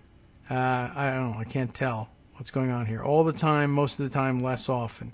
Well, it's not as easy to parse this one.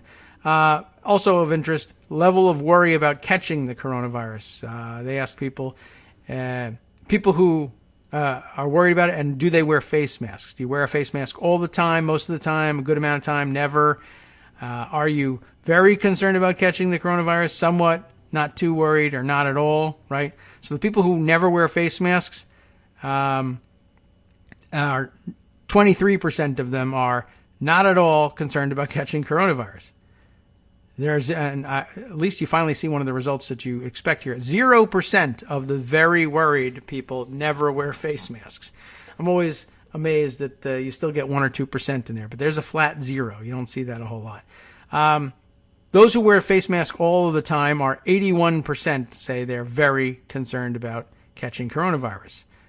No surprises there. But that's just one of the questions they asked.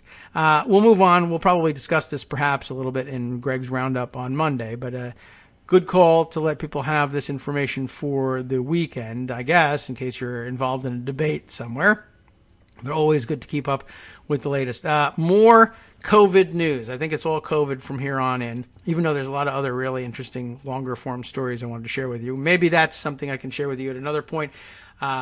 We have some housekeeping stuff we'll discuss at the end of the show today and maybe on Monday's show. But it looks like Tuesday may be an off-the-air situation, which is tragic because, of course, we'll miss out on a Joan McCarter visit there. But maybe we can share some of the longer-form stories. And at some point during this summer/pandemic, I'm going to need to take a longer break. And it might come the following week as we take care of some real, actual, literal housekeeping later on. Anyway. Here's the first of our quick hits on coronavirus. You remember the other day when Greg was on, I don't remember whether it was Wednesday or Thursday, I think it was Wednesday, and we mentioned what a dumbass Chuck Woolery was, which could happen any day, so that's why I was confused. But we were specifically talking about it with respect to the fact that he had tweeted out some COVID-19 conspiracy theory nonsense, and that Trump had retweeted it, which is what concerned everybody. I think this was the one where he had said, accusing health experts of lying about COVID-19, right? Say everyone is lying.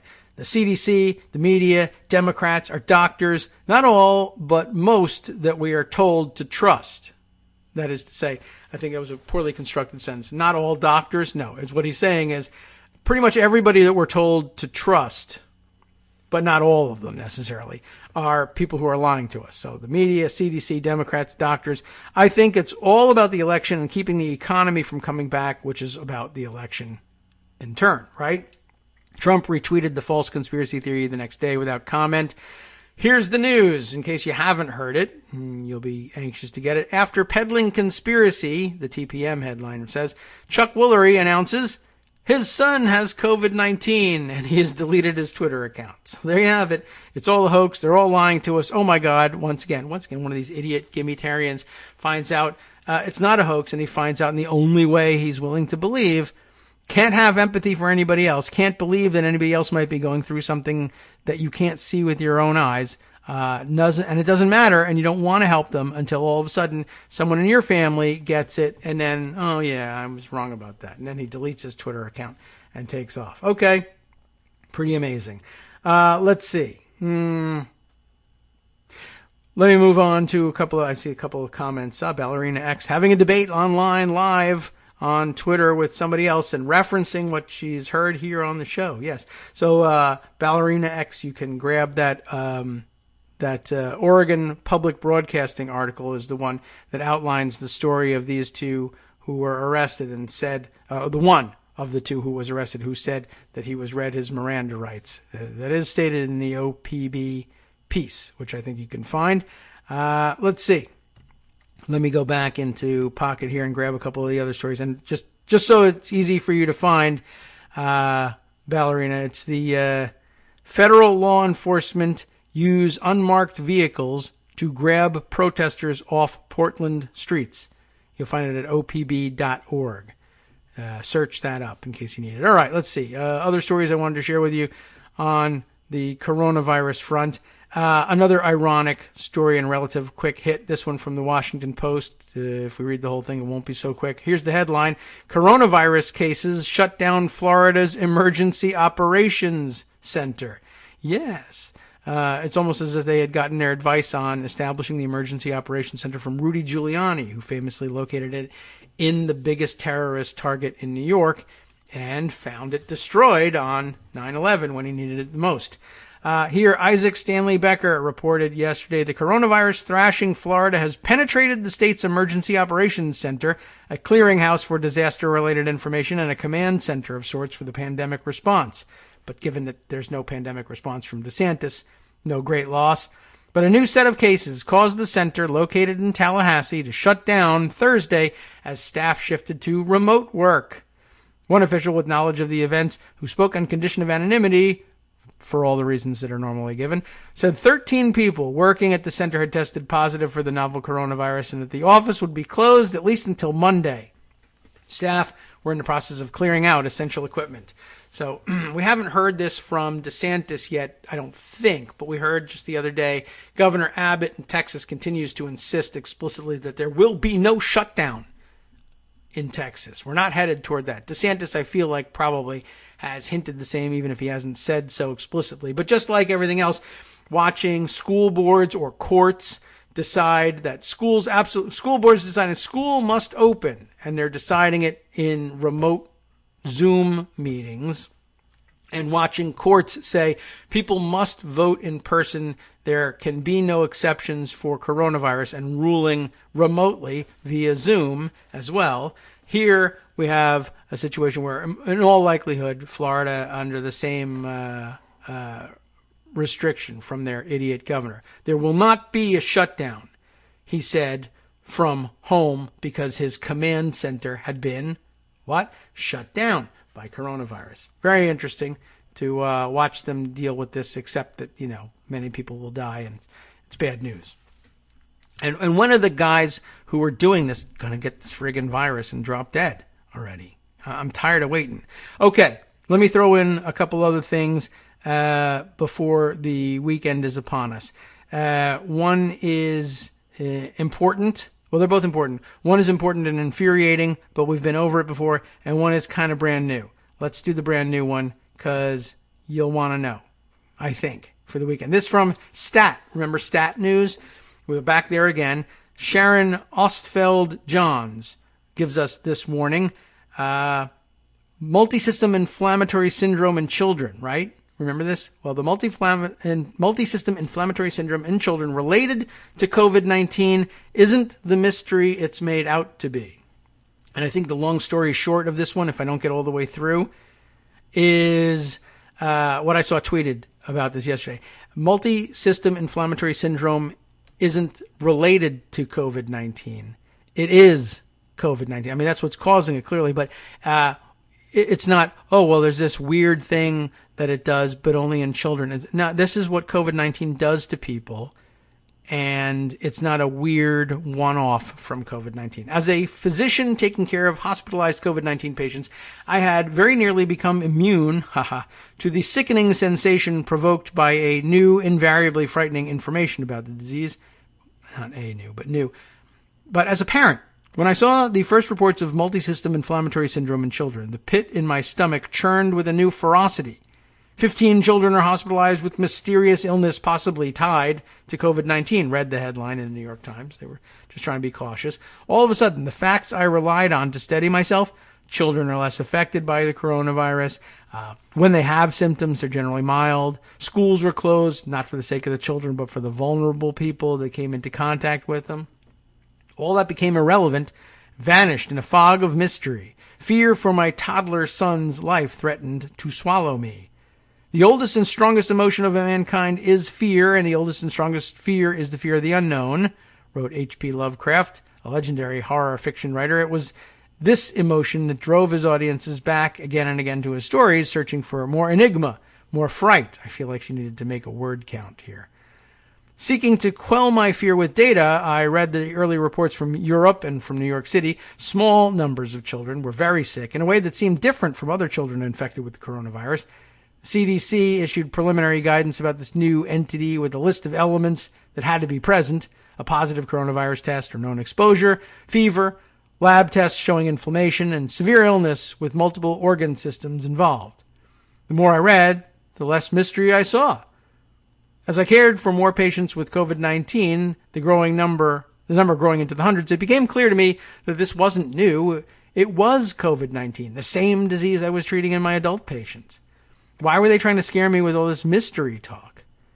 I can't tell you why the pediatricians making the initial reports didn't realize this was the same illness, but I can tell you why I did. I'm perfectly positioned to identify the similarities. Since graduating from a combined internal medicine and pediatrics residency training program, my career path has been as a med peds hospitalist. Am I even pronouncing it correctly? Meaning I take care of hospitalized patients ranging from newborn babies to centenarians. During the pandemic, I have cared for adults with COVID-19 on hospital floors and in ICUs, some in a hospital unit where I helped pediatric hospitalists and trainees in pediatrics residency programs take care of adults with COVID-19. Here's what COVID-19 looks like using the common story of an adult woman who eventually needed to be hospitalized. It starts with a few days of cough, tiredness, and muscle aches, followed by a fever, some nausea, belly pain, and diarrhea. About a week after she started feeling unwell, she begins to have trouble breathing, which is what brings her to the hospital. By the time I see her, her blood oxygen level is low, and she needs to breathe supplemental oxygen delivered through a tube in her nose. Her blood shows high levels of markers of inflammation. This is the sickest the average hospitalized patient gets. Depending on her oxygen and inflammation levels, according to our hospital treatment protocol, she would be given anti-inflammatory medications and begin improving. Those who aren't sick enough to need these medications might get worse and subsequently need to get them, or get better without them and gradually improve until it's safe for them to leave the hospital. Some patients start getting better and then quickly get worse right before our eyes. The pattern of this disease became clear to me: a viral phase during which some people develop symptoms several days after exposure to the virus, and an inflammatory phase days to weeks after infectious symptoms appear, or don't. That is often much worse and more dangerous. The latter process is what was named multisystem inflammatory syndrome in children, or the MIS-C, right? The illness my adult patients have is highly variable. Some have no symptoms before becoming short of breath and may never experience even that. In addition to the typical symptoms of fever and shortness of breath, some have liver problems, others have rashes or COVID toes or red eyes or blood clots. Some are confused or delirious. Others have kidney injury or heart problems or dangerously low blood pressure. The diverse symptoms reflect all of the systems the virus directly injures, as well as those harmed by the inflammatory proteins the body produces to fight the virus. This list matches up exactly with the criteria for multisystem inflammatory syndrome in children. Kids tend to have prominent gastrointestinal symptoms. They tend to have fewer respiratory symptoms, likely due to fewer of the cellular particles that facilitate viral entry into the cells of the respiratory tract, and higher likelihood of low blood pressure, although this finding is strongly correlated with severe disease in adults as well. They tend to have decreased heart pumping function during COVID-19, drawing similarities with other pediatric inflammatory conditions. And the older the child, the more the disease resembles the inflammatory syndrome witnessed in adults. I think here, again, the part we kind of glided past it here, but that kids tend to have fewer respiratory symptoms, likely due to fewer of the cellular particles that facilitate viral entry into the cells of the respiratory tract. We've talked about those particular cells before. So I guess that maybe led to the conclusion that kids don't get it, or get it far less seriously, because they didn't have the same cough and shortness of breath that the adults had. They just had different symptoms elsewhere in the body. Just because some of the features are more or less prominent across the age spectrum does not make COVID-19 and multisystem inflammatory syndrome in children separate disease entities. It means that children are physiologically different from adults, which we already knew. Sepsis is the body's overblown response to infection. It occurs when pneumonia, for example, ceases to be restricted to the lungs and when the whole body becomes affected. Perhaps the bacteria have moved into the bloodstream, or perhaps the inflammation has caused the blood vessels to become leaky and the blood pressure has dropped in response. Overproduction of the infection-fighting proteins known as cytokines generates what's known as cytokine storm syndrome. It's the sepsis of coronavirus infection, the way this virus results in deadly illness. Multisystem inflammatory syndrome in children is a form of cytokine storm syndrome. To the extent that we understand COVID-19, we understand MISC. It's possible that pediatricians did not know what to make of this illness because adult physicians had not come up with a set of criteria for describing or classifying COVID-19 patients with cytokine storm syndrome. Perhaps they were too busy treating them. Pediatricians are meticulous and detailed and immediately jump to the codification and communication. Perhaps it's an effect of the siloization of medicine, trying to put each disease into a category for specialization. This silo problem is one that doctors who train in medicine and pediatrics face and address every day. H.P. Lovecraft also wrote, "The most merciful thing in the world, I think, is the inability of the human mind to correlate all its contents. To me, the mercy is to be able to correlate the COVID-19 syndrome I've seen across the age spectrum. To me, multisystem inflammatory syndrome in children is not a mystery, and with the mystery removed, the headline becomes, 'Children continue to have low rate of severe disease associated with coronavirus.' Multisystem inflammatory disease becomes a name for the disease that has, to date, killed more than 130,000 people in the United States and more than 525,000 worldwide, but has taken the lives of relatively few children. As with adults, however, they are disproportionately children of color. I am grateful to the pediatricians for coming up with a descriptive name for the disease I've been treating in my adult patients." Very interesting.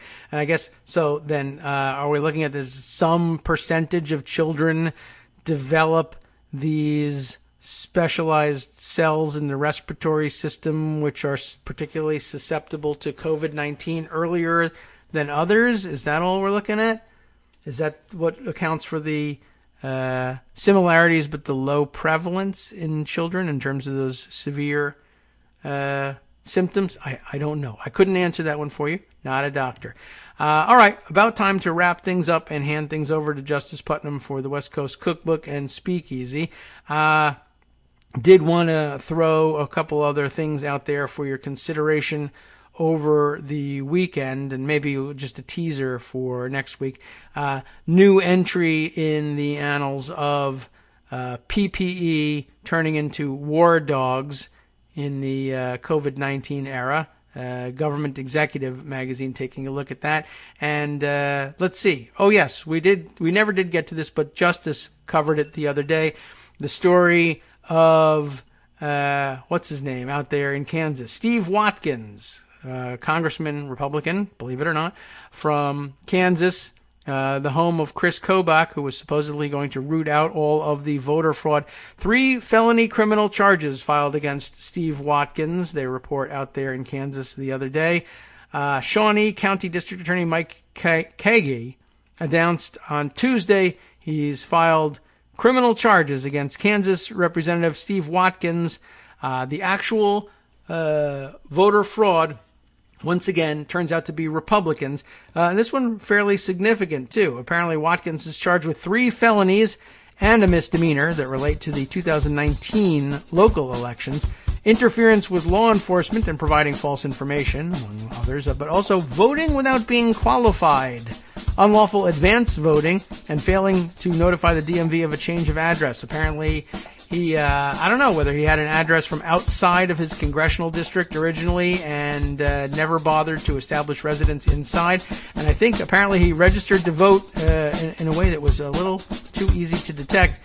The sheriff's office says that he listed a Topeka UPS store for his address when voting in the 2019 general election, the local elections there in Kansas. So just outright filing his paperwork with a false address and voting when he was ineligible to do so in this particular state legislative district, I guess. Just straight up vote for it. I want to cast a vote where I'm not entitled to, so I'm just going to fake the paperwork and do it. Amazing. Once again, turns out to be a Republican. All right. Have a great weekend. Time now for Justice Putnam to take over the West Coast Cookbook and Speakeasy. What's he got on tap? Let's take a quick look here. The acting head of DHS visiting Portland, Oregon. He'll be heavily into that story, I am sure. New Mexico, a massive illegal dump discovered in New Mexico, and officials cleaning up where they were cleaning up an old limestone mining pit. So dangerous to begin with. From Daily Kos Radio on networksradio.com. You have been listening to the Kagro in the Morning Show. With David Waldman. To hell with the rest of the laws, too. An Iowa prosecutor says he's too busy to provide evidence against the Des Moines Register reporter that he wants to throw in jail for covering the George Floyd protest. And as usual, a roundup of news both domestically and from around the world. Do stay tuned for that sampling. We will see you next week.